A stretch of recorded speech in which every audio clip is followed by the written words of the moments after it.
নমস্কার, সোনা villfood আপনাদের অনেক অনেক স্বাগত জানিয়ে শুরু করছি আজকের ভিডিও। আজকের কিন্তু আমার বাবা চলে গেছে নদীর ধারে জাল আটতে, চরপাটার জাল। বাবা বাড়িতেই বানিয়েছি চরপাটার জাল, কিভাবে আটবে এখনো পর্যন্ত আমি জানি না। এই প্রথম আটতে যাচ্ছে বাবা, বাবার সঙ্গে আমি আছি। আপনারা ভিডিওটি প্রথম থেকে শেষ পর্যন্ত দেখতে থাকুন। এই চরপাটা এড়ে কি কি মাছ পড়ে সেই ভিডিওটি আপনাদের সঙ্গে শেয়ার করব, তার সঙ্গে সেই মাছের রেসিপিও থাকবে। ভিডিওটি খুবই মজার, আপনারা শুধু দেখতে থাকুন। চলুন এখন চলে যাই একেবারে নদী ধারে।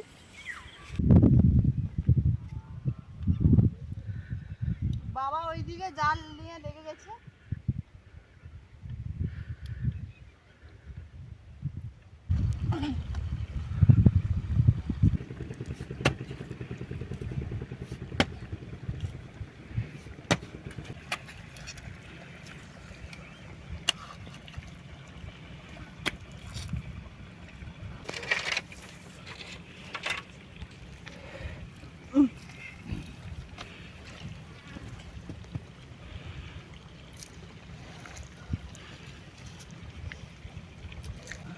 পুরো চরপাটার মতোই বাবা জাল আটতিছে, তবে চরপাটাতে রাত্রে জাল খাঁচতে হয়।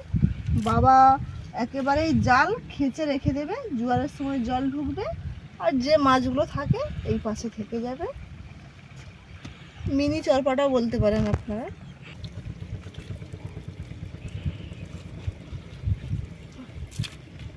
নিচ গুড়ি ভালোভাবে গেঁথে দেওয়া হচ্ছে। আবার কি শক্ত মাটি বাবা।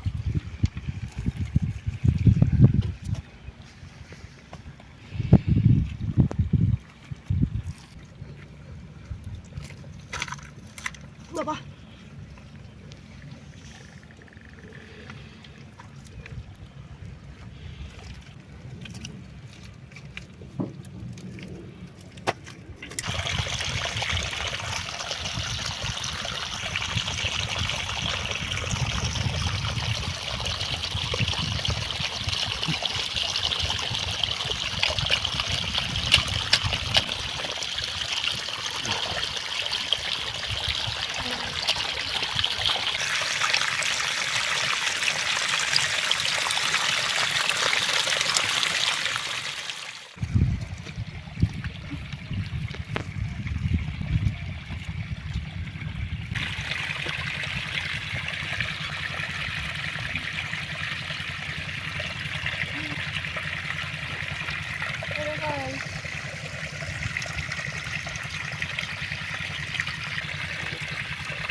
এত রোদে তো জল তেষ্টা হয়েছে।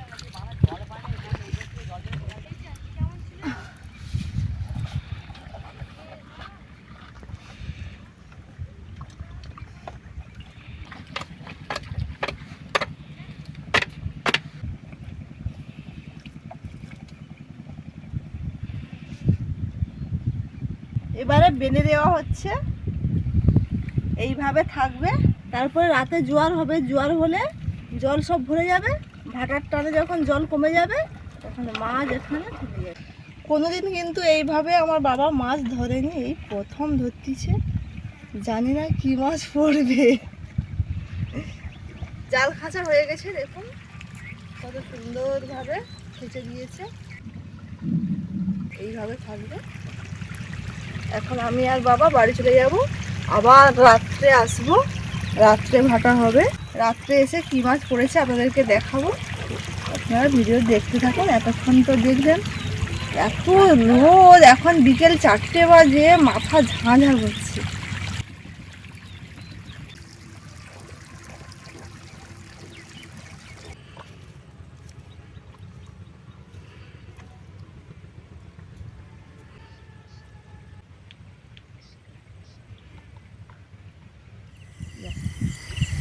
তিনটে বেজে গেছে, ভাটা ধরে গেছে। এবারে আমরা দেখে নেব ওখানে কি মাছ পড়েছে। চলুন তবে দেখে নিই কি মাছ পড়েছে।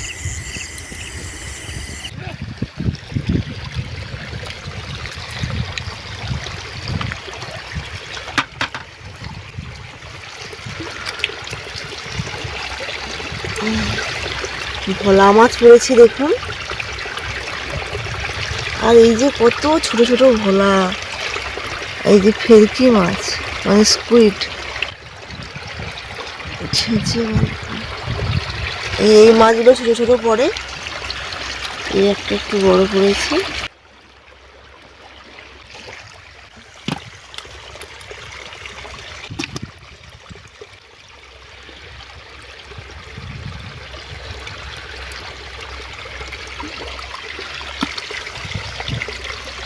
ও আচ্ছা, এই একটা বেলে মাছ, জ্যান্ত বেলে।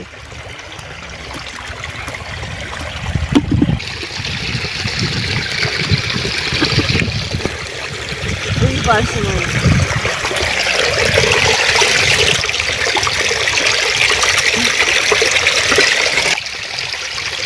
বাবা,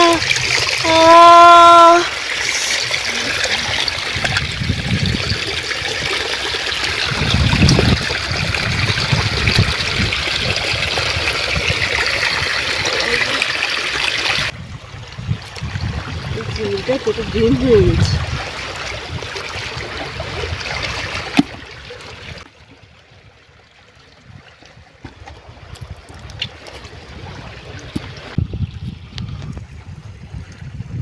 মোটামুটি মাছগুলো সব হয়ে গেছে, এখন বাড়ি চলে যাচ্ছি।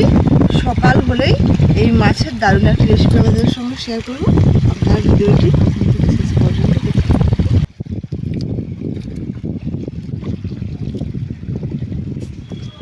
রাতে মাছ ধরে নিয়ে বাড়িতে চলে এসেছি। আজকে আমি রান্না করব চিংড়ি দিয়ে কচু শাক এবং ভোলা আর যে বেলে মাছ পড়েছে সরষে জিরে বাটা দিয়ে তেল ঝাল। কচু শাক আমি আগে সেদ্ধ করে দিয়ে চলে এসেছি বাড়ি থেকে। প্রথমে কচু শাক রান্না করব, তার জন্য কড়াইতে দিয়ে দিচ্ছি সরষে তেল। ফোড়নে দিয়ে দিচ্ছি গোটা শুকনো লঙ্কা, 5 ফোড়ন এবং তেজপাতা, পেঁয়াজ কুচি। এবারে দিয়ে দিচ্ছি চিংড়িগুলো, আদা বাটা,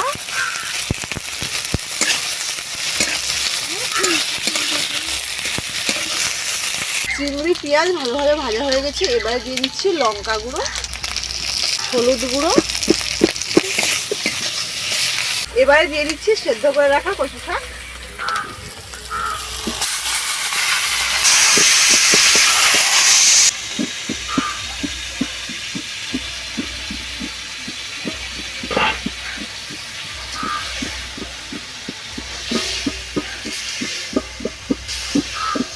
স্বাদ মতো লবণ,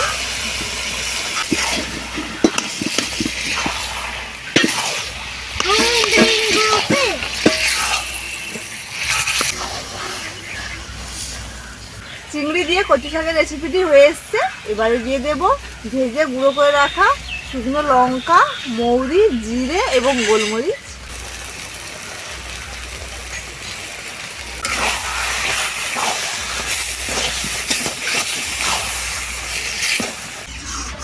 কচু শাকের রেসিপিতে আমি যে শুকনো খোলায় ভেজে গুঁড়ো করে মশলাটা দিয়েছি, এই মশলাটা দিলে আরও টেস্ট বাড়ে কচু শাকের, দারুণ লাগে কিন্তু খেতে।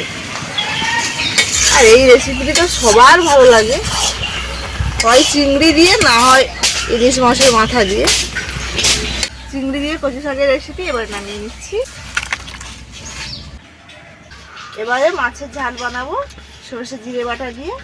মাছের মধ্যে লবণ হলুদ মাখিয়ে নিচ্ছি।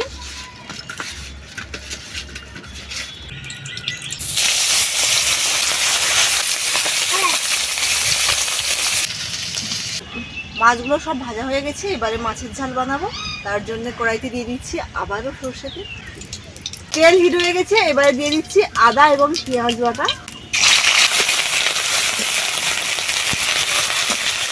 স্বাদ মতো লবণ, হলুদ গুঁড়ো, লঙ্কা গুঁড়ো। এবারে দিয়ে দিচ্ছি জিরে এবং সরষে বাটা।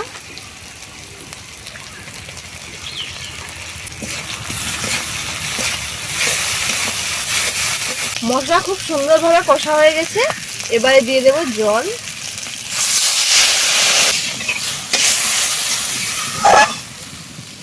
ঝোল ফুটে গেছে, এবারে মাছগুলো দিয়ে দেব। সর্ষে এবং জিরে বাটা দিয়ে মাছের তেল ঝাল হয়ে গেছে, এবারে তুলে নিচ্ছি।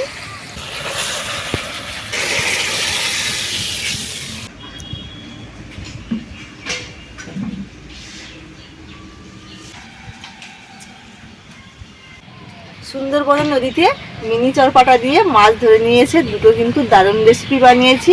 আমার তো দারুণ লাগবে এই দুটো রেসিপি। আমি এখন খাবো না, বাড়িতে গিয়ে খাবো ভাত। আপনারা এইভাবে বাড়িতে বানিয়ে খাবেন, খুবই ভালো লাগবে।